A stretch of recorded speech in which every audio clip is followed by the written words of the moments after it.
I just finished building this sexy workbench in my garage, and it got me so fired up, I decided to do a little more woodworking with some help from my secret stash of adult magazines, with classics like IEEE Potentials and Jerry Klink starring in The Rigging Handbook. But today I wanted something vintage, and thankfully I just got this 1970 issue of Popular Mechanics, which really tickles my fancy with instructions for a turtle boat, some delicious classic GM race cars, positive affirmations that I really needed right now, and even a stripper. But what really caught my eye was this miniature steam engine model that I can supposedly build with just these instructions right here. So today I'm gonna try to make this just like someone would back in the 70s.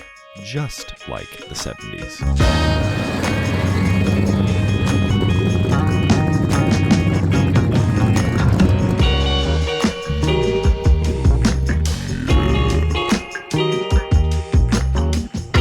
Okay, to start this build, I'm gonna need some brass stock, which I can apparently get at most hobby shops. So after making a list using period correct technology, wrong thing there, bud.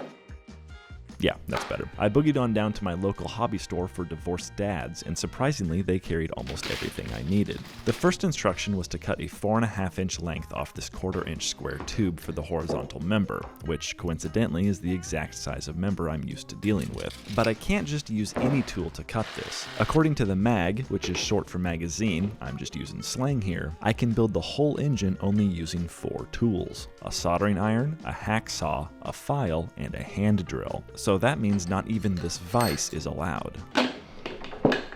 Okay, you know what? But actually, this vise is allowed because it falls under the hardly more clause, and using it made the cut so much easier. There's no way. Eventually, my IQ exceeded the ambient temperature, and the cut somehow came out pretty square. The next step was to drill a hole for the crankshaft, and that meant I got to use this hand drill featuring a novel Duad gear setup. Now here's the skinny. I've never used a hand drill before, but after trying some techniques and really putting those Duad gears to the test, I marked the hole location using an illegal tool and began wondering how anything came out straight before the advent of electric drills. Oh, good lord. The crankshaft hole came out centered-ish, and it suffered a small dent at an unknown point during the process, but it was good enough, so I kept on stepping and drilled another hole just for the fun of it, and then drilled another just for the misery of it. And with this perfectly uncentric hole created, the horizontal member was now complete. Next up was the cylinder, and this one I immediately harmed by cutting off 1 3/4 inch length. But when I went to pick it up, I ran into an unexpected problem. You see, the issue in this issue is the washer size it calls for, which is a 5/8 inch washer. But the disc to shaft proportion seen in the mag seems to be way off from real life, unless of course I'm just smoking crack in the corner here.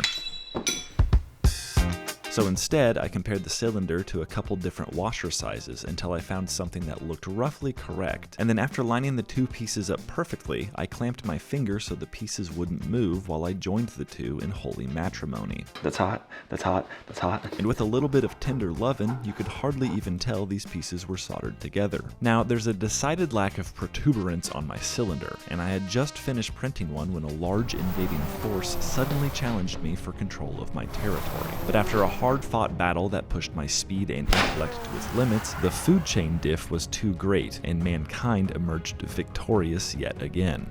God dang, that thing was juicy, holy. I then held the nail in place using these helping hands, but just when I went to solder it, I heard a divine voice call out from above. Halt! Andy Gibb? No, you space cadet, you just can't use those clamps. It's an illegal tool. So instead I tried to solder the nail with sanction tools, but it wasn't going so well. I'm gonna kill myself. Until I finally got it just using my hands, but I accidentally blocked my camera angle in the process, which is honestly so embarrassing. With the nail seemingly soldered by Bonanno Pisano himself, the last part of the cylinder is this little end cap, which I made by cutting a piece off the 1/4 inch stock, and then cutting a piece off that piece, and applying a light amount of solder to join it all together. And after a little bit of firmer lovin', the cylinder was looking, and the next last part for the cylinder called for a smidge of tip snippin', solder bustin', lead breathin', and finally some notch making. The cylinder was now complete, and it was about this time where I ran into my second problem. I need a very specific clock gear for the flywheel, and if we flip to the back instruction, what was that? Why is there an ad selling my personal info in here? How does it know my name, and my address, and my phone number? Now, in modern times, data brokers don't take out ads in magazines, but they still collect and sell your personal data via the internet, which is why I use Delete Me, a company that specializes in removal of personal data and also specializes in sponsoring this video. Delete Me removes your personal data like your name, phone number, address, and more from data broker websites, which protects you from bad actors buying your personal info and doing nefarious things with it. My entire job is on the internet, so making sure my personal information doesn't get sold to the highest bidder just so they can steal my identity and leave me desolate in a diner is a pretty high priority of mine, and I use Delete Me to help make sure that doesn't happen. In less than a week, Delete Me reviewed over 300 listings for me and found 2 sites with my actual name and number. Delete Me employs real flesh and blood to help you with custom requests and anything else you need, and they also remove your data using their own tech without sourcing it to third parties, which means your data stays at the party you RSVP'd for. And to top it all off, Delete Me is simply the best, according to Wirecutter's rankings of data removal services. Get 20% off Delete Me consumer plans when you go to joindeleteme.com/KerrConcept and use my promo code KerrConcept at checkout, or simply scan this handy QR code that's on the screen. Again, for those in the back, that's joindeleteme.com/KerrConcept with a single R, and I implore you to use my code KerrConcept with a single R that's ready to mingle. Thanks again to Delete Me for sponsoring this video. Now back to watching a Maker channel struggle with using basic hand tools. I needed a specific 2 3/4 inch gear from a clock for the flywheel, but the only clock I had was my watch, and it wasn't big enough and also didn't exist until 50 years later. But like my grandpa always said, when you need a 2 3/4 inch clock gear, just make that bit out of fake wood, playa. And so I cut out a perfectly round flywheel that could even roll on the ground. I then drilled a hole in the middle of it, and it seemed a little wobbly, probably due to this small hole here throwing off the balance. The next step was to solder this small tube to it, but brass is dendrophobic material, so I just Gorilla Gooped all over it instead. These pipes were up next, and after some cutting, over drilling, Okay, that was not supposed to go through. cutting, crushing, cutting, and then deep sixing a biddy, I owe Squiddy an apology because the clarinet is harder to play than it looks.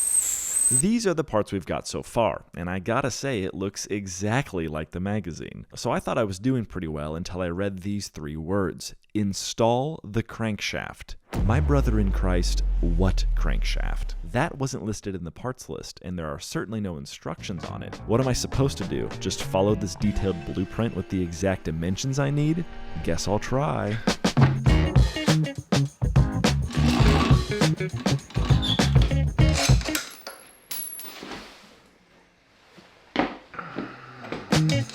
This brass tab didn't have the same effects from the one I had earlier, but it was a perfect blank for my crank, and after some precise weight reduction, I started thinking maybe the brass did have an effect after all. It'll show you where you're at, or at least it'll help in the field.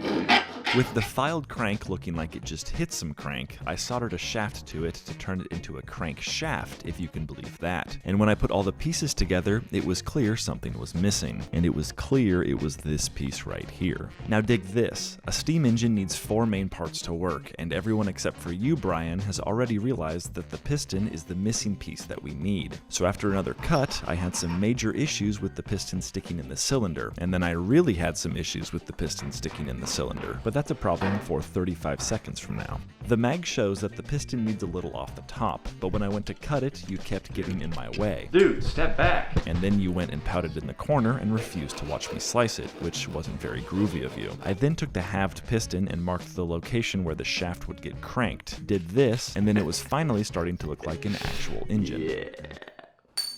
The piston still needed an end cap though, so I soldered one on with enough lead to sink a Zeppelin, and it also needed whatever this piece is, so I threw that on there too since I am but a servant to the great and mighty diagram. And with those 2 additions, the piston started sticking in the cylinder again no matter where I tried it, and in the end I just had to make a new cylinder. Now that everything was working, I attempted to use my own steam to make the engine go, but to no avail. It turns out I need these things called steam ports, which I believe are ports for the steam, and after drilling them out, I had to make a corresponding hole in the cylinder washer, and as long as the nail doesn't move, it will all— No! God, I knew that was gonna frickin' happen. Oh, you mother funk. groove. For this engine to work properly, I need the hole in the washer to line up perfectly with the steam exhaust and inlet ports when the crank revolves 3.1415 radians. So I tried to conduct a re-erectomy on the nail in the exact location it broke off of, but now my washer hole wasn't lining up with the ports on rotation, which means it won't work properly. But that probably doesn't matter, so I kept on trucking and soldered this small tube to one of the steam ports, and once I saw the piston move under my own air power, I was determined to get it rotating or die trying. After some more surgery on the nail and eventually replacing it with the brass one, I got the engine to almost go, and the last part we need is this spring to keep it from disassembling itself. Now, I don't have any springs, but I did find this piece of metallic hay a robo-horse would go nuts for, and you must have still been mad from earlier since you refused to focus while I wound the highest quality spring I've seen in my life. I then assembled the mini steam engine, made a base for it using my hacksaw so as not to cheat, and now I had one funky little engine. But this little engine could not even when the air compressor took a turn on the pipe. So I KY'd it and replaced the quality American-made spring with a cheap Chinese one. And if this didn't work, I was going to call Dahmer to come pick me up. Oh! Go, go, go, go! Having the engine run was awesome, even if it was kind of cheating. Yes! Okay. We're right there. We're so close. But I still wanted the pain-free experience Andy seemed to be having, and it was obvious the engine just wasn't working out. So I made a second one, complete with a custom brass flywheel. The coolest feature on this engine is that it doesn't work at all, but it is good at relocating pistons. This one was so close to actually running off my cigarette-stained breath, and I unfortunately just couldn't quite get it there. Nope, that's it. But after I installed this piston keeper, it seemed building this second engine wasn't a waste of time after all. Oh! Oh! I didn't have to start it. Check that out. Okay. Yo! Now this is called a steam engine. That is cool! And the magazine claims you can use a tea kettle as a boiler, but I'm starting to think Mr. Prague was taking a few too many disco biscuits when he wrote this article, because I couldn't get that to work either. Alright, if you liked the video and want to support the channel, please check out my Patreon for some exclusive content, and I'll be releasing a director's cut on this video soon over there. I'll catch you cats on the flip side, and don't forget to protect your privacy and personal info with Delete Me by clicking the link below and using my code KERRCONCEPT for 20% off. Frickin' finally!